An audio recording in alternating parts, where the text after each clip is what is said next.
Fiadanany Tompo Jesosy daholo indray dia faly miarabantsika mpanaraka ny pejy diloilo sy mpiaina ny sitrapon'Andriamanitra tsy tonoina amintsika rehetra ny fiadanany mamirapiratra eo amin'ny voninahiny. Hiresaka mode de vie isika, ny mode de vie any an-danitra sy ny mode de vie ety an-tany. Raha ny tena marina, ety an-tany no misy an'ity resaka mode de vie ity, fa ny ao an-danitra tsy resaka mode de vie fa natiora mpiainana ao anatin'ny antsoina hoe plénitude, fahafenoana, zany hoe après ny fanavana, ny transformation, ny fanaterahana indray, ateraka indray isika, izay teraky ny nofo dia nofo, izay teraky ny fanahy dia fanahy araka ny voasoratra any amin'ny filazoantsara, dia miaraka amin'izay fahaterahana izay dia olom-baovao, tsy miaina mode de vie isika fa miainana fiainan-danitra. Zay le izy zay. Fa eto moa zany dia tsy de hitako loatra ilay terme ilazana ampitana an'ilay hafatra. Izay no nahatonga nametraka an'ity resaka mode de vie ity.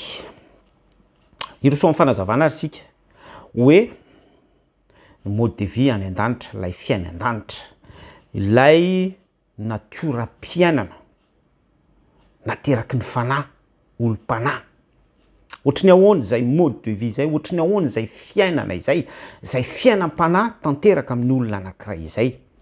Izy io dia misy toko sy andininy vitsivitsy afaka omentsika hitondrantsika indrisy, ohatrany hoe Apokalipsy toko 1:24 zao dia hoe tsy misy ranomaso intsony, tsy misy fanaintainana, tsy misy alahelo, tsy misy tristesse, zany hoe ny sentiment antsika zany dia tsy manana anjara toerana intsony ao anatin'izay hoe fiainam-panahy zay, olom-panahy miaina izay.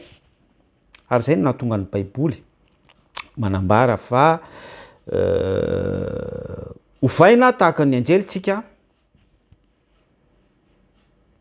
dia izay le hoe ovaina tahaka ny anjely zay dia natiora n'anjely fa tsy natioran'olona, misy sentiment, misy émotion.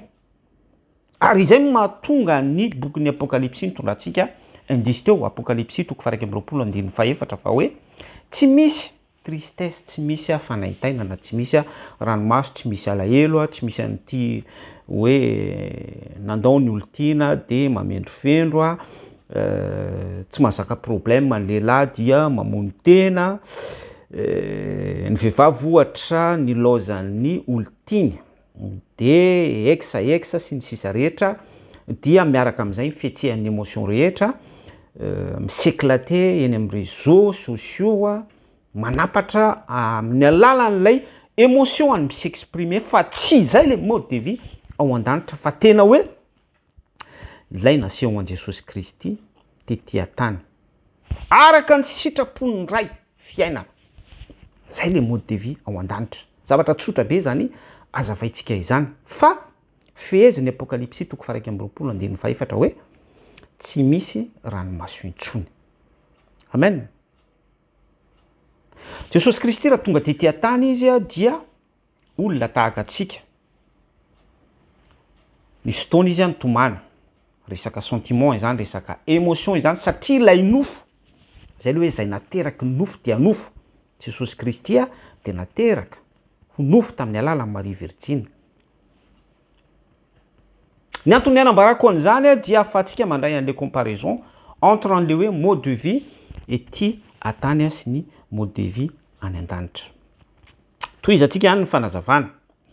Raha mamaky ny Apokalipsy toko 4 sy ny Apokalipsy toko 5 isika dia misy an'ilay fivavahana amin'ny fanahy sy fahamarinana amin'ny alalan'ny zava-manan'aina efatra sy ny olona 420, 24 vieillards. Ireo le tsy mitsahatra, andro aman'alina, masina Jehova tompony maro, eniky ny voninahiny ny ao an-danitra ao sy ny ety an-tany dia vavaky ny olona masina, ditika azo manitra. Amen. Izany Apokalipsy toko 4, Apokalipsy toko 5 hitondrako taridalana antsika afahanao maka sorodalana, maka sombom-pahendrena Amin'izay exemple andraisitsika izay hoe vavaky ny olona masina izay dia tokony isaintsaina zany sika tokony ahafantatra tokony halala hoe manahoana tokoa ilay mode de vie ao an-danitra ao côté fiankofana adoration côté louange manandratra an'Andriamanitra totoa eo amin'ny seza fiandrianan'Andriamanitra totoa mikasika ny seza fiandrianan'Andriamanitra totoa. Amen. Mode de vie céleste. Tery am-piandohana dia niteny hoe tsy haiko tsy hitako ilay teny hoentina milaza an'ilay fanazavana dia izay nahatonga ahy nisambotra an'ity hoe mode de vie ity fa tsy mode de vie ilay izy fa fiainana mihitsy. Ary miverina amin'ilay toko sy andiny tondratsika fanindrina teo isika hoe ovaina tahaka ny anjely. Ireto zava-mananaina efatra sy olona 420 ireto dia tsy olona sy zava-mananaina mitafy nofo ireo fa ilay efa voaova tahaka ny anjely, natiora na anjely, tsy misy émotion, tsy misy sentiment fa ilay fahafenony vavaka amin'ny fanasy fahamarinana, mameno ny tenany, mameno ny nahatiora, mahampidera sy mpiankohoka azy eo anoloany ny seza fiandrianan'Andriamanitra, mikasika ny seza fiandrianan'Andriamanitra. Izay ilay fiainana, izay ilay hoe mode de vie tsara tarafitsika sy samboritsika rombahantsika.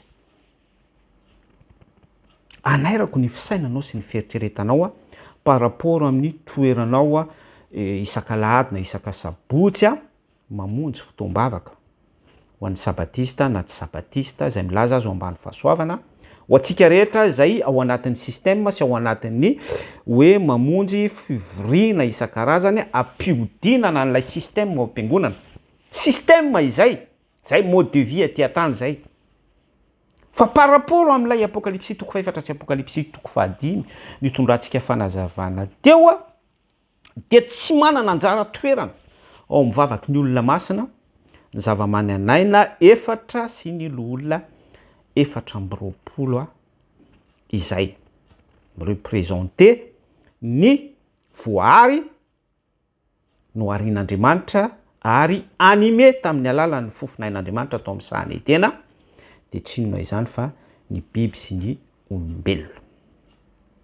Mbola afaka pitsika ny fanazavana fa raha manampy mihoatra n'izay fanazavana izay isika dia somary miditra lalindalina fa mino aho fa hatreo dia misy zavatra voarahinao amin'izay hoe sous-titre kely nitondratsika ny fanazavana hoe mode de vie ao an-danitra izay. Dia pitsika ihany ny fanazavana toko sy andinina Matthieu toko 4:20 andininy 7, ny Marka toko 4:20 andininy 15.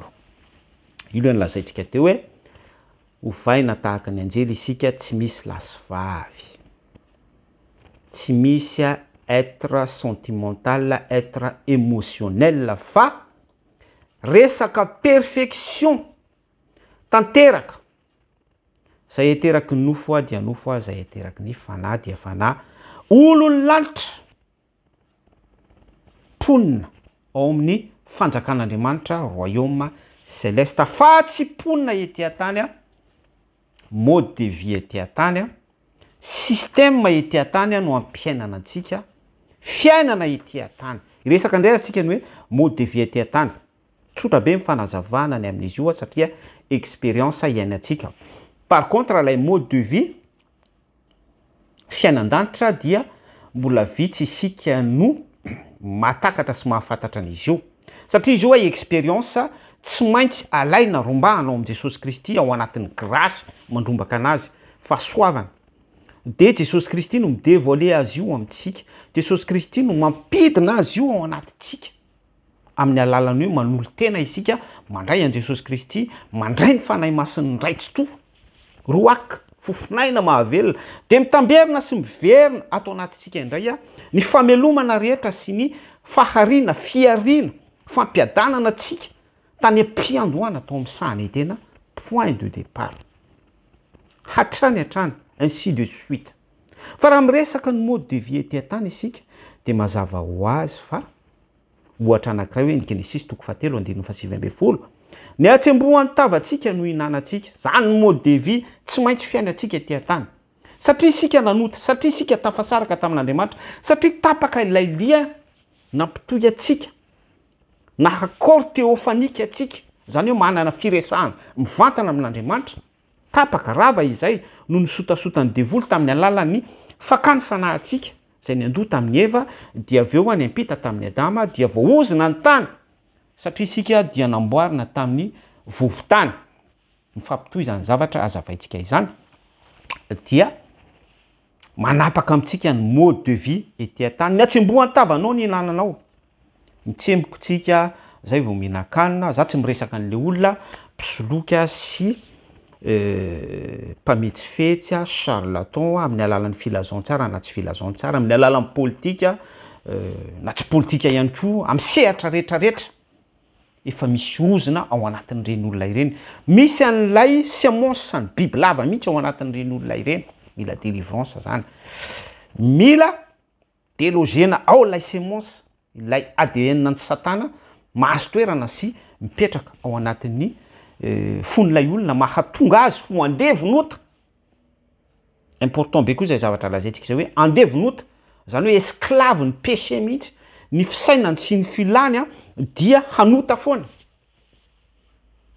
Ary zay dia surplice ny mode de vie ety an-tany izay permissiva tamin'Andriamanitra hoe ny atsembohan'ny tavanao ny hinananao, tsika dia tsy maintsy miasa. Raha misy tsy mety miasa eo aminareo ozy ny soratra masina dia aoka izy tsy hinana. Mode de vie tsy maintsy acceptentsika izany, tsy maintsy fiainantsika izany. Ary be da be no tsy mahazaka pression ao anatin'izany dia ny lehilahy lasa mamono tena, ny vehivavy lasa mivaro tena, ny tsiraray lasa mivarotra ny fanahany satria tsy miaccepte an'izay mode de vie permissive. Lay permissive dia hoe satria nareo nanota dia miteny Andriamanitra par rapport amin'ilay contexte hoe mahampanota antsika hoe izao ny lalana izoranareo jusqu'à ce que hoe restauré ianareo grâce Jesosy Kristy, ambara-pahatonga ny teboka famerenana antsika. Azadino fa Andriamanitra dia mibitsika amintsika foana ary manambara famonjena amintsika foana izy ho famerenana antsika. Fa hatramin'ny teboka hoe tafaverina isika sahany edena, point de départ, restauré indray, manomboka mandray communiquer amin'Andriamanitra, manomboka maheno fanambarana amin'Andriamanitra izay manantsofina hoentina miaino. Aoka izy ahay iaino izay lazain'ny fanahy amin'ny fiangonana Apokalipsy 2:2, Apokalipsy 2:3. Dia manomboka eo dia mitsofoka ny grâce, ary manomboka eo dia miverina tsikelikely ny antsoina hoe restauration, hatrany amin'ny ateraka indray isika. Dia rehefa ateraka indray isika dia miverina amin'ilay zavatra efa naverimberiny ny soratra masina no tsindriky teto hoe zay ateraky nofo dia nofo, zay ateraky ny fanahy dia fanahy. Dikan'izay dia misitaka kelikely, aspiré makany amin'ny fiainan-danitra isika, mode de vie céleste. Zay le tsindriky foana hoe tsy mode de vie ny terme hitondrana azy fa tena fiainan-danitra mihitsy, royaume céleste. Aspiré makao isika ary misitaka, détaché, misaraka hatrany hatrany amin'ny mode de vie ety an-tany. Ohatra ny Genesis 3:7-5 ny resantsika teo hoe ny atsembohan'ny tavanao ny hinananao. Amarana antsika azy amin'ny mode de vie ety an-tany dia haitsika rehetra ny Jaona 4:9-7. Ety amin'ity zao tontolo zao ety no ahitantsika, ahitanareo ny fahoriana, ny mode de vie ety an-tany dia tsy misy afa-tsy fahoriana, souffrance. Contraire n'ilay Apokalipsy 1:2-7 no resantsika tany am-piandohana. Tsy misy ranomaso intsony, tsy misy sentiment, tsy misy émotion, tsy misy tristesse, tsy misy douleur, tsy misy andro sy alina, tsy misy ny mode de vie ety an-tany fa resaka royaume céleste, fiainan-danitra, fiainan'ny anjely, fiainam-panahy. Ny fanahy no mameno la plénitude ny vatantsika satria isika vatana fanahy dia feno dikan'izay, feno ny fanahy no maha isika antsika ao anatin'ny perfection isika, mpiaina ao an-danitra, olon'ny lanitra, pon'ny lanitra isika fa tsy pon'ny tany, miaina fahoriana, ampiaina fahoriana. Dia eto indray dia mbola nindra n'ilay intermédiaire, ary atao anatin'ity Jaona 4:10, Jaona 16:33 ity dia mazava ny tenin' Jesosy hoe nefa matoky fa izao efa naresy izao tontolo izao. Zany hoe ao anatin'izay misy grâce mitsofoka. Jesosy Kristy no mitoetra eo ambonin'ny fahoriana misy ety amin'ity zao tontolo zao ity ary mametraka ny assurance ny ampony izay manaiky sy manolo tena miaiky ny filazaony tsara resy lahatra fa tsy maintsy ateraka indray ny olona vao afaka mandova sy miditra ny fanjakany lanitra ny nofo aman-dratsy sy mahazo mandova ny fanjakany lanitra dikan'izay dia satria ilay grasy mitsofoka ao anatin'ilay olona miaina mode de vie ety an-tany dia ao anatin'ny fotoana ny contexte rehetra izay iainany ny fiainany ety an-tany ny mode de vie ety an-tany dia misy Jesosy Kristy izay noraisin'ilay olona dia Jesosy Kristy nefa matoky izao efa naresy izao tontolo izao dia Jesosy Kristy no misoccupe an'izay zavatra izay fahoriana ny tontolo politika ny tontolon'ny tsy fisina, ny tontolon'ny émotion, ny tontolon'ny tsy fahampiana, ny tontolon'ny zavatra rehetra izay mety hanimba sy hamotika atsika dia misy Jesosy Kristy mijoro ao anatin'ny mpino anankiray miara-miaina amintsika ao anatin'ny antsoina hoe mode de vie terrestre ahafahantsika manao pas ho tonga any amin'ny mode de vie céleste. Sinon raha tsy izany tsy afaka ny hamindra, tsy afaka ny ho tafita any amin'ny fiainan-danitra isika, ilay royaume céleste, tsy afaka ny hompon'ny lanitra isika raha tsy manana an Jesosy Kristy ety amin'ity zao tontolo zao ity Jaona 4:7 zay iainantsika ny mode de vie terrestre izay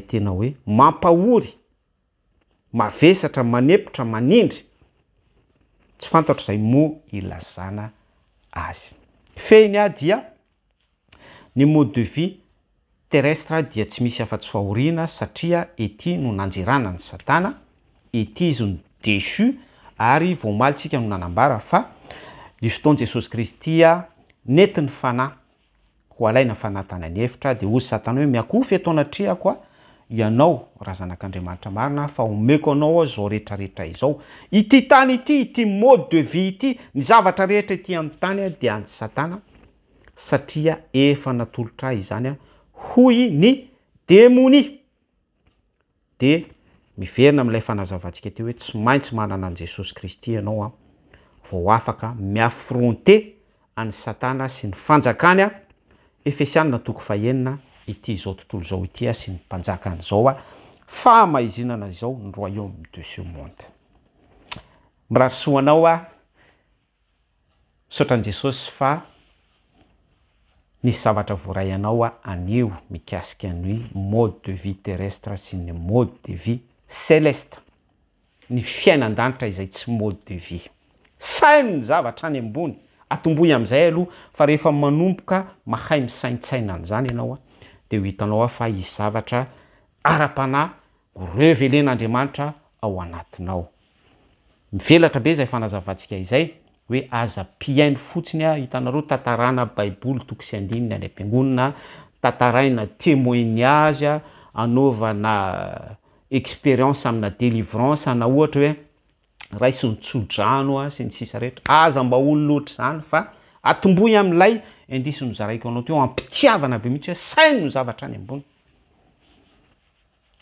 fa Andriamanitra Yahweh Elohim ndraitsy toa mandinika ny voson'ny fo izy dia il sonde le cœur, il sonde le rein zay le hoe mandinika ny voson'ny fo dikan'izay dia hamaly atsika izy araky ny asantsika tsiraray avy ho anao zay mangetaeta izay atomboko amin'ny fisainana ny zavatra any ambony dia ho hitanao fa hiasa mahery eo amin'ny fiainanao Andriamanitra tsy toa amin'ny alalan'i Jesosy Kristy. Rasora lasranabavy tainy Jesosy mamirapiratra mivonany manaraka indray isika miresaka zavatra mafinaritra araka ny sitrapon'Andriamanitra foana hafa indray sujet hafa indray veloma tompoko.